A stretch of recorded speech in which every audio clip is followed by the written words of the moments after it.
What we're going to be doing today is fill all these beds, and then we're going to do a bunch of planting, okay? Yeah. Yes. That is basically what we are doing today. Any questions? No.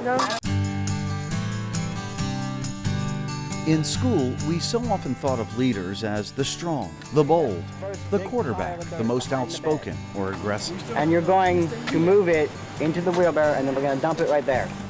But when it comes to cultivating new life in a garden, you just might be surprised at who takes charge. There you go.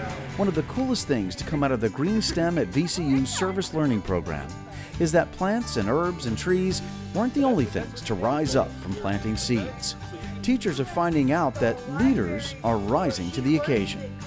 Giving me more social skills,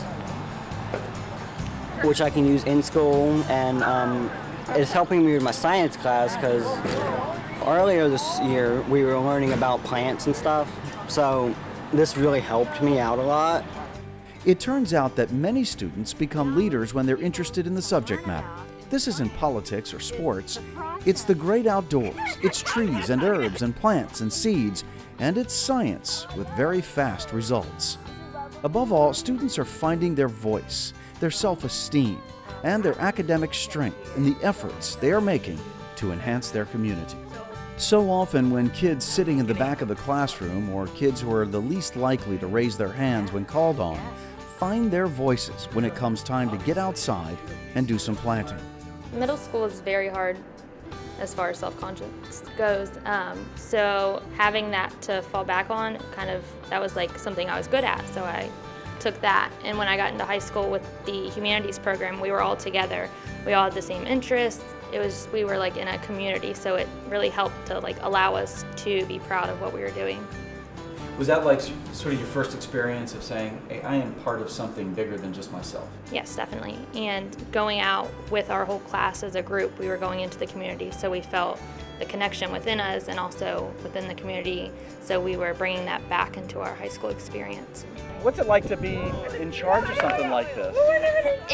You have pressure, and you learn leadership, basically, how to take on a higher role than what you think you can do. So that's what I've learned, because I'm a shy person, and I took on a bigger role than my personality. So I feel good about it. In order to get somewhere, you have to prove yourself, and you have to show them what you got. We do a lot of service learning, and we do a lot of outreach.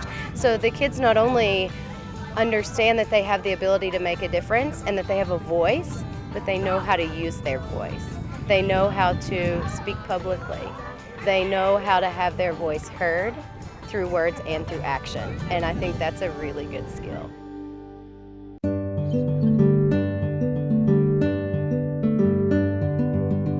And these students are truly making their voices heard with their service to their community. They created their own volunteer projects and found themselves making their own choices and inspiring other students to serve their communities. Learning how to make group decisions, to resolve conflicts and come to consensus. These are lessons that students are learning in their community, lessons they can take back into their schools and their classrooms. That includes the fact that when you recycle and donate clothing, you're reducing energy use and reducing trash in landfills. One of our projects we did was like a fashion show. Like we collected jeans and we just had like a fashion show, and we wore the jeans in the fashion show, and we just collected over 1,000 pair of jeans and we donated them. We did a car wash, and like people paid money like to get their car washed from us, and then they could donate food to cause. I think it's our responsibility to do it now, but not just us, but also pass it along, like to teach it to other people and other people and other people. And eventually it will get out. Eventually somebody will make a difference.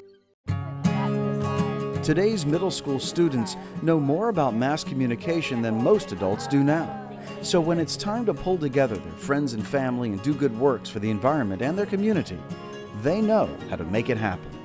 These students are taking what they've learned about water conservation and they're spreading it across the school, the community, and they hope, the country. We're making a video about how much water that we use and we wanted to show it to the whole school because not many people like realize how much water we use and how much is available. So we're making a video showing them how much is used per person and how much is like we can't get to, how much we're using now and how much is left. So like you'll have it like if you watch it, then you'll understand like we don't have that much left like to use, so that you will conserve the water. And service learning is really learning by doing. So once you start doing, you tend to forget that I should ask permission or that I should see if, check to see if this is the right way. They just kind of dig in and start doing the project. So I think that learning by doing gives perhaps students that have self-confidence problems or are shy more of a space to show what they know. These Spotsylvania kids are busy. The same group was working on posters for a garden so they could teach younger kids about the plants in that garden. And yet another group was working on a glog, a mix between a blog and a website. This glog is spreading the word about tree planting in a small business district.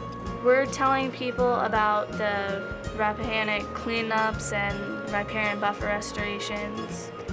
And what is that? River cleanup, you basically just go and clean up the trash around the river and streams. And a riparian buffer restoration is basically a tree planting. And you just go plant trees by the river so it catches the litter. I guess it feels like millions of people can understand what you're trying to do, because with the use of the internet, anyone can go on and look at what you're doing and could try to help you. Apparently, Zoe and Nicholas understand how to use their voices. Just 2 weeks later, check out the result of their communication. More than 20 students and friends came out to plant a whole lot of trees. They even came out in cool, drizzly weather. They found their voice and used it to make their community a better place to live. So here's the deal. Students who are the quiet ones, the ones who don't want to raise their hands for every question or don't have the loudest voice, guess what? This is different. The lesson is pretty simple. If it's interesting, if it is fun, if it's what you like, then you can lead. You can get things done because it's what interests you. All these students can now say, I have a voice. Go Green!